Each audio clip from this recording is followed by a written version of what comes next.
Here is the head of RJR and the Great Motion Picture, Barbarians at the Gate on HBO.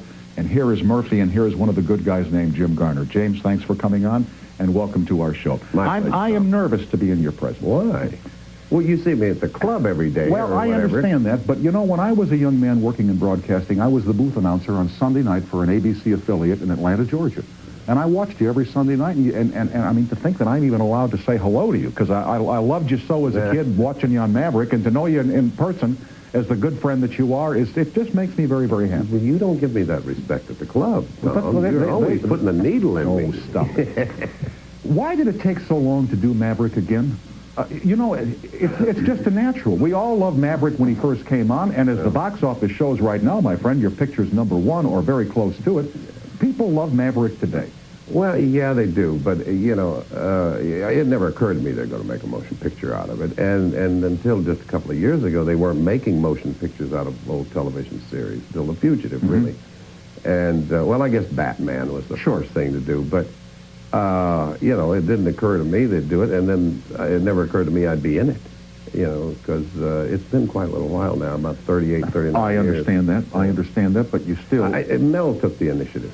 Mel Gibson? Yeah, I think Mel and his partner Bruce Davies, who used to watch it when they were kids in Australia, loved it. And when he went to Warner Brothers, I think he had the idea to do it. You know, in reading about you, I hear that you don't watch a lot of the stuff that you do. Is that true? No, that's true. Why not?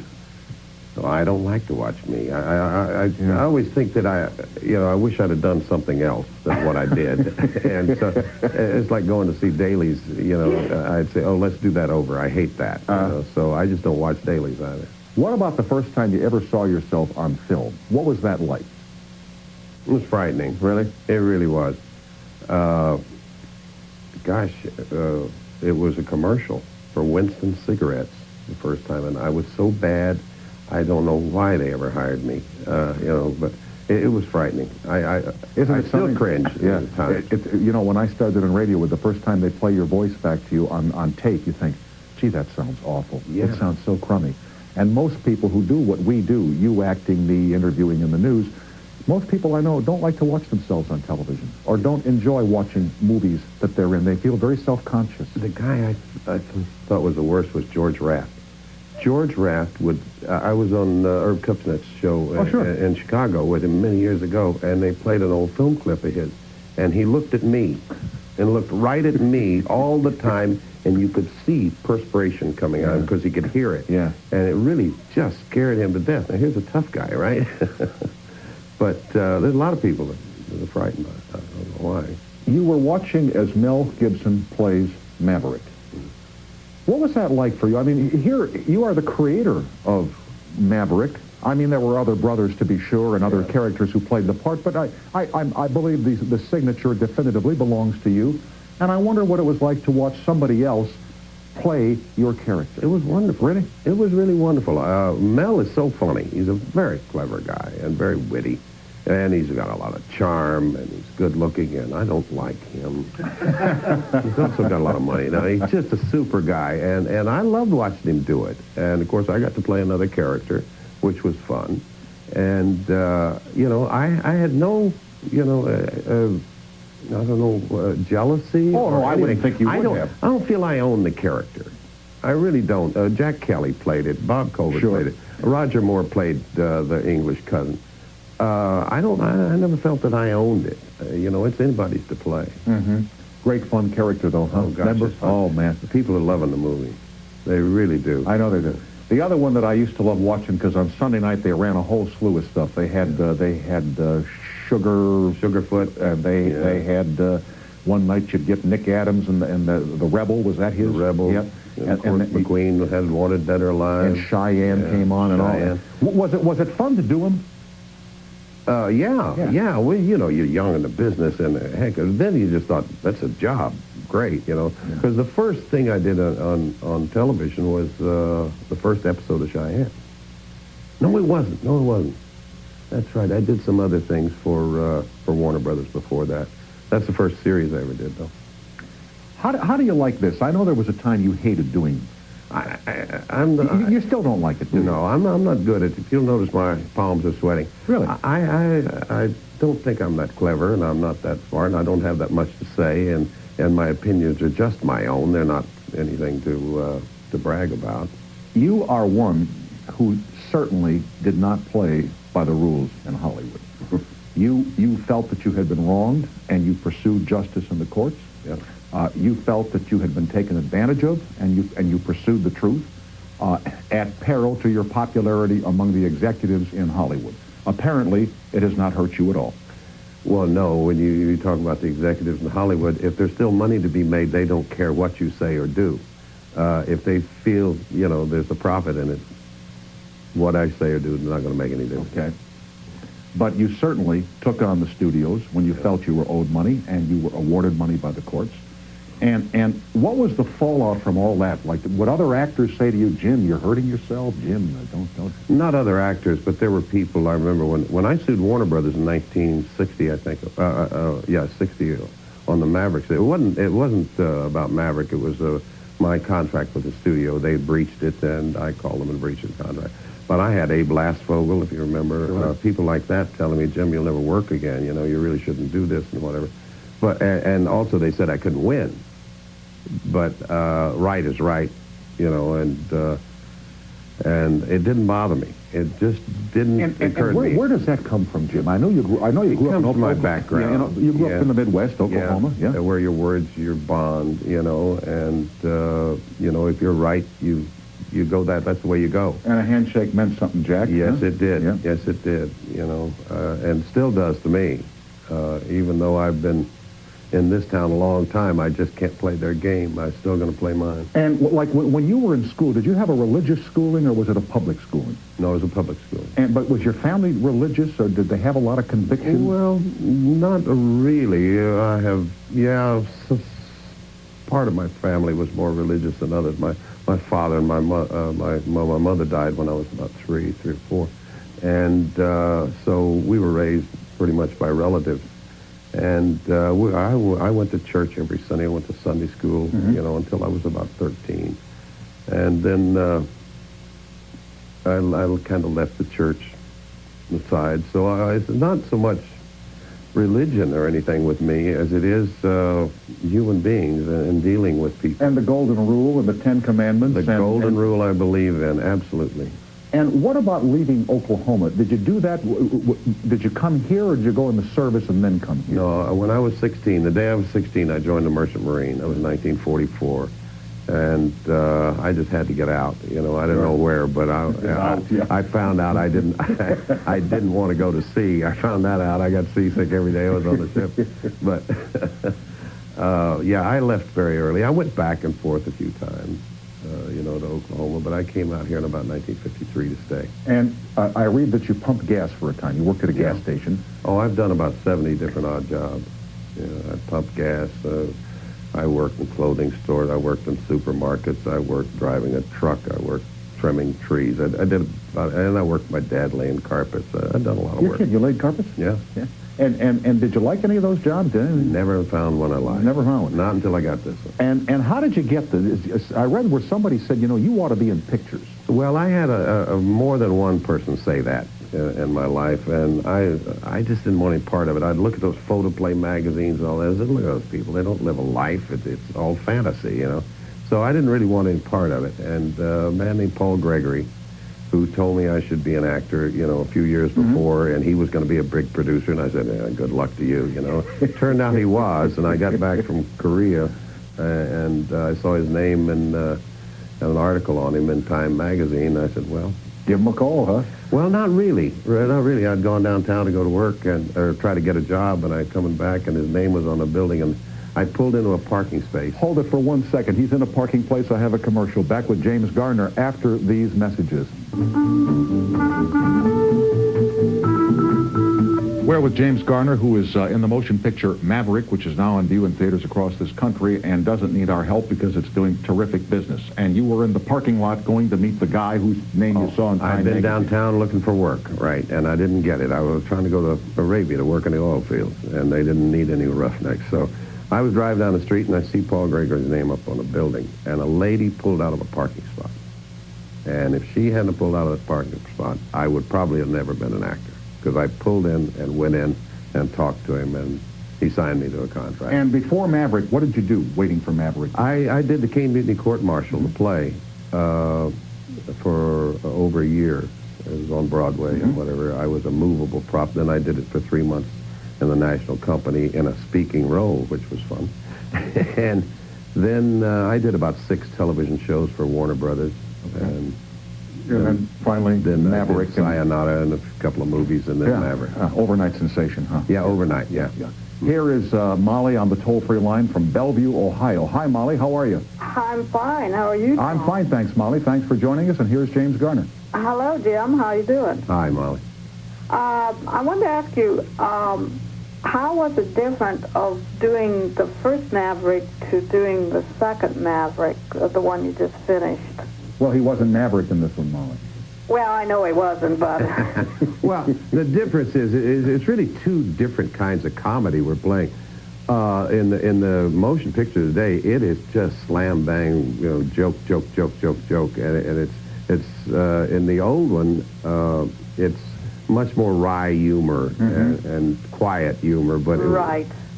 But as far as I go, I was so young and dumb when I was doing the first one that I had no idea. I was just there working 12 hours a day, and that's all I knew about it. I didn't know what I was doing, frankly.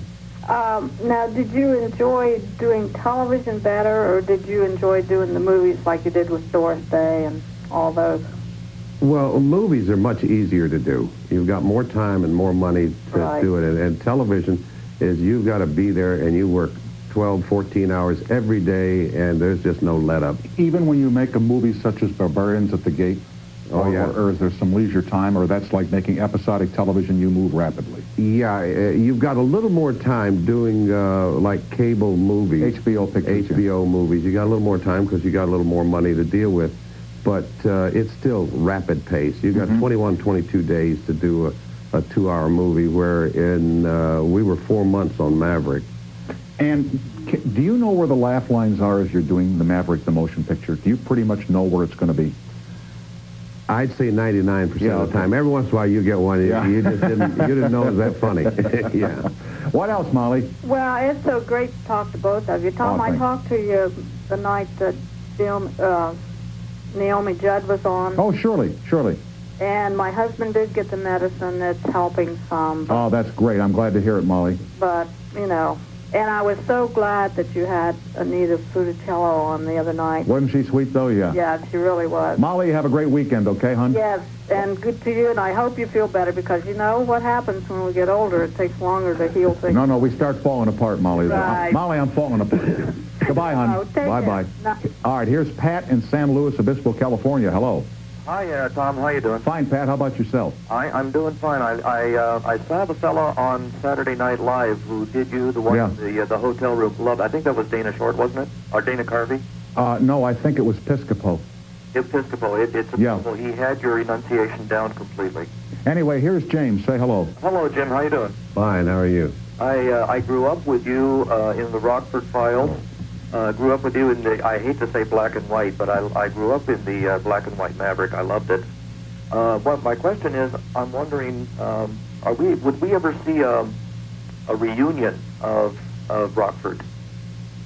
Well, as a matter of fact, I've just signed to do 6 2-hour movies for television for CBS. For CBS, yeah, I know. Yeah. Sure. That's terrific. Are we going to see Angel Martin and Dennis Becker? You'll see Angel, and you'll see Joe Santos, who played Dennis Becker. And Beautiful. I don't think we're going to see Noah Berry. He hasn't been well. He's had a stroke, so I don't think we're going to see him. But we'll have everybody else. One quick question: in the background of Rockford, what exactly was he jailed on? You know, I can't remember myself, but he got a full pardon. It was a bad rap. So he just got the prison background. Yeah, he just had the prison background, but he was innocent and got a pardon. Thank you, Jim. We watch it on the A&E network. Good. All right, thank you, Pat. Bye-bye. All right, bye-bye. Incidentally, of all the parts that you've played, do you have a favorite? Because I do. Well, actually, my favorite was Charlie Madison and the Americanization of Emily. That was a wonderful picture. It was a great picture, and I love what it said. It was a great script by Patty Chayefsky. There's been 3 or 4. I've had some great writing that I really enjoyed. But what's yours, Tom? I loved Murphy. Oh yeah, Murphy. I love Murphy, and I love Murphy when he says to her, "I'm 60." You bet. Yeah. No, that's one of my 4 favorites. Yeah. Oh man, remember that? Oh, yeah. I'm 60. You bet. Gene in Brewer, Maine. Hello. Good evening, Tom. Good evening, Gene. How are you? Fine. How's everything down east tonight, kid? Hey, cloudy and a whopping 53. Wow. Ooh, lucky you. Well, I have a couple of questions for Jim Garner. Go right ahead. Jim, great to see you back on television. Thank you. I also have cable, so I get to see a lot of your shows. I'd like to know, I've watched Support Your Local Gunfighter several times. Eventually I get enough money to buy it. I'd like to know, did you really enjoy making it? You looked like you had a blast. And what was it like to work with the character actor Jack Elam? Well, we'll start with Jack first. Before you get cranked up, I got a commercial waiting. Can you hang on there, Gene, for a couple minutes? Sure will. Oh, it's our nickel, okay. And, bring in the brass monkeys and warm up the house, and we will continue with James Garner and more of your phone calls on the toll-free exchange at 800-745-2622. Do I hear any music playing? Yes, I do. We'll be right back after these messages. Thank you, Jesus.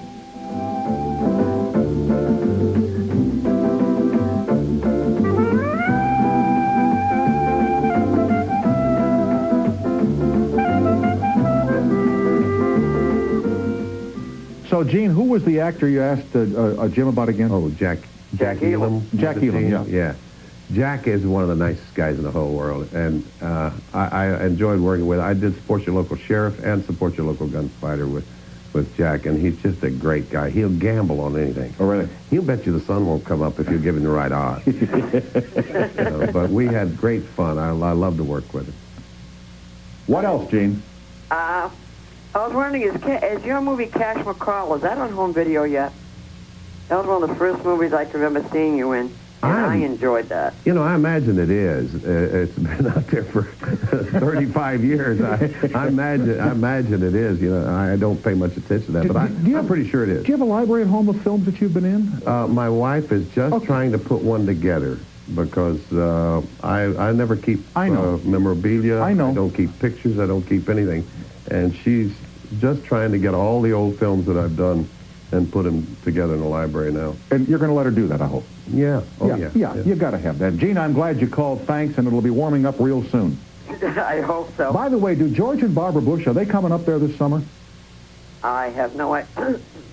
Excuse me. I have no idea, Tom. I live 99 miles just this side of the Canadian border, and they're way down the New Hampshire border. Okay. Then they don't call. They don't call, they don't ride. No flowers. They don't even pay taxes.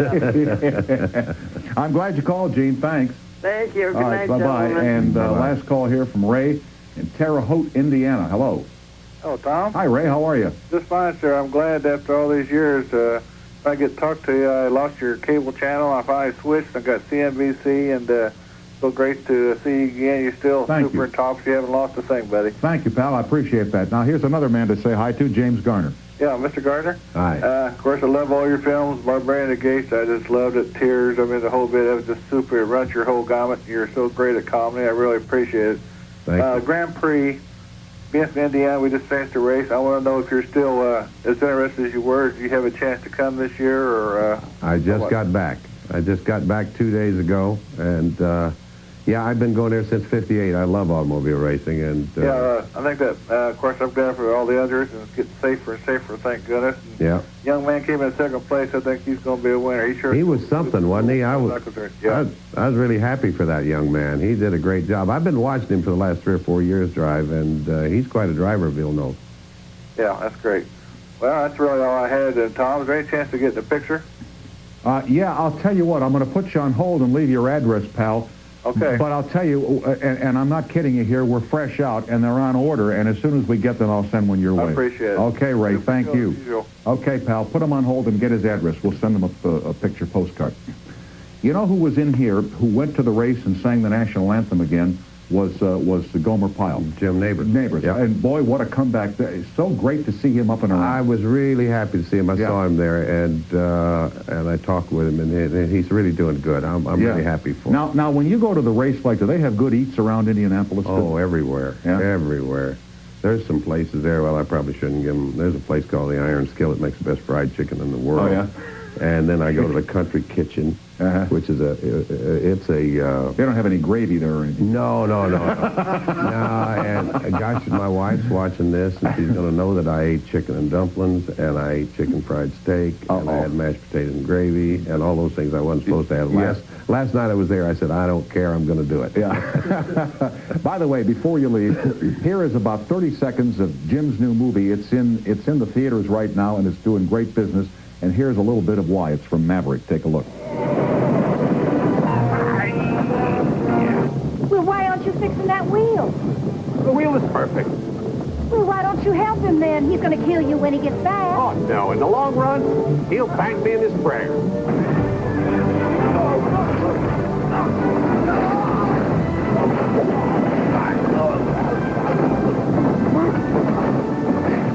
Well, I have no idea. It's quite a little chase. I'm sure it is. A runaway stage. Anyway, as they used to say at the end of the commercials, your Jeep dealer is in the yellow pages. Look him up tonight. Call him up tomorrow. Yeah. Now, back to Maverick. Back to Maverick. Absolutely. That's exactly Great to see you, my friend. Good to see you. Okay, James Garner, Maverick, theaters everywhere, back after these messages.